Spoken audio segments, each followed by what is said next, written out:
سلام او مینه مې قبول کړئ دوستانو په یو نوې ویډیو کې درته ښه راغلاست وایم.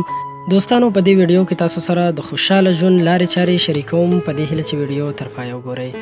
واده د هر چا لپاره د ژوند تر ټولو مهمه شیبه وي ځکه دا ټول عمر یاد پاتې کیږي او دې ورځې لپاره یې هر ډول چمتووالی هم نیولی وي.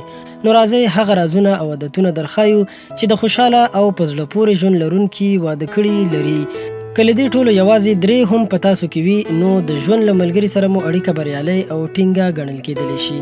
دوستانو له تاسو څخه یوه هیله لرم که تر اوسه مو زموږ چینل نه وي سبسکرایب کړی نو مهرباني وکړئ زموږ چینل سبسکرایب کړئ ورسره خوا کې د ګونګرو نشان هم ووهئ. مننه. اول لږ تر لږه په یو کار کې شریک سات تیر کړئ. د هر چا خپل ذوق وي چې د خپل ذوق له مخې ځان ته ساتیري هم پیدا کوي خو تر واده وروسته ضروري ده چې دواړه له یو کار یا مشغولتیا څخه یو ځای خوند واخلي ځکه د تفریح ترڅنګ به مو یو ځای وخت هم ښه تیر شي. دویم د یو بل برید وپیژنئ او درناوی وکړئ. په خوشحاله ګډ ژوند کوونکو کې ډیر نږدېوالی وي هغوی په دې هم پوهیږي چې له بریده په ښه اړول نه دي پکار. د یو او بل احترام کول او بریدونه پیژندل د یوې خوشحاله اړیکې تضمین کوي. که تاسو د خپل ژوند ملګري یا ملګرې باندې فشار راوړئ زور پرې کوئ نو دا د دواړو لپاره د زهرو په څیر خبره ده. دریم یو ځای چکر وهل. د دې لپاره دا مهمه نه ده چې تاسو له ښاره بهر لرې چېرته لاړ شئ. په یوه هفته کې یو ځل یو ځای چکر وهئ هم ستاسو اړیکه پیاوړې کولی شي او یو ځای چکر ستاسو ترمنځ ښې شیبې زیاتوي. له ورځنیو لانجو او جنجالونو څخه مو ژغوري. د یوې شیبې دا بدلون مو روح تازه او آراموي. څلورم تر خپل منځي شخړې وروسته له ویده کېدو ځان وساتئ.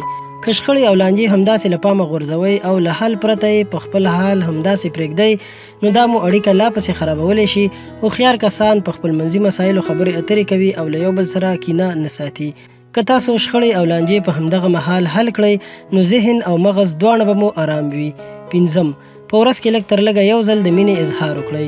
د یو بل سره د ښې اړیکې درلودلو لپاره دا ضروري ده چې خپل احساسات یو بل ته څرګند کړئ چې د ژوند ملګری مو درته څومره ارزښت لري. د مینې اظهار ستاسو د لا نږدېوالي سبب ګرځي.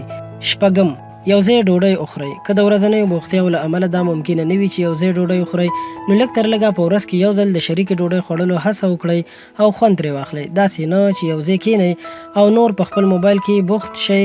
یو بل ته پوره توجه ورکړئ. د ورځنیو بوختیاو په اړه خبرې اترې وکړئ یا څه چې مو زړه غواړي خبرې پرې وکړئ. د ژوند له ملګري سره شریک وخت تېرول ښې پایلې او نتیجې لرلی شي.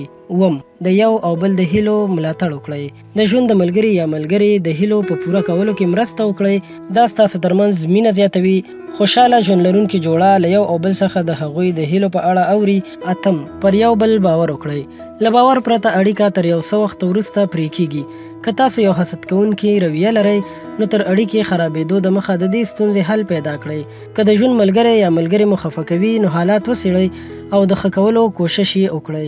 لسم د یو بل په کارونو کې مرسته وکړئ. هر کار یو کس ته پرېښودل یو ښه فکر نشي کېدی ځکه دغه کس فکر کوي چې ټول بوج د ده په اوږو پروت دی چې له امله یې په اړیکه کې توازن نه پاتې کېږي. 11 واړه واړه شیان مو ژوند رنګینوي خو ضروري ده چې په وړو وړو خبرو هم یو بل خوشحاله وساتئ. لکه د اړتیا وړ څیزان د ډالۍ په شکل ورکړئ. چای یا ناشته جوړه کړئ او په مینه یې ورکړئ. د کور پر ځای ورته د مینې او ارزښت اظهار وکړئ. همداشان د یو بل د خوښې لپاره د هغه یا د هغې د خوښې کار وکړئ. 12 د ژوند د ملګري د کورنۍ په کار راشئ. د واده اړیکه یوازې د 2 کسانو ترمنځ نه وي بلکې د 2 کورنیو ترمنځ وي. که میړه وي یا ښځه د دوی په ژوند کې داسې یو څوک حتمي وي چې هغوی ته ډېر ارزښت لري لکه مور، پلار، خور، ورور، کاکا، خاله یا داسې نور. له هغوی سره مینه، همکاري، اړیکه پالل او ښه رویه ستاسو د ژوند د ملګري یا ملګرې د خوښۍ سبب ګرځي. ډېره مننه کوم دوستانو چې ویډیو مو تر اخره وکتله. په دې هیله چې دا معلومات به ستاسو خوښ شوي وي نو ویډیو در سره ضرور لایک کړئ او که زموږ چینل کې نوي یاستئ مهرباني وکړئ زموږ چینل در سره هم سبسکرایب کړئ. ډېره مننه.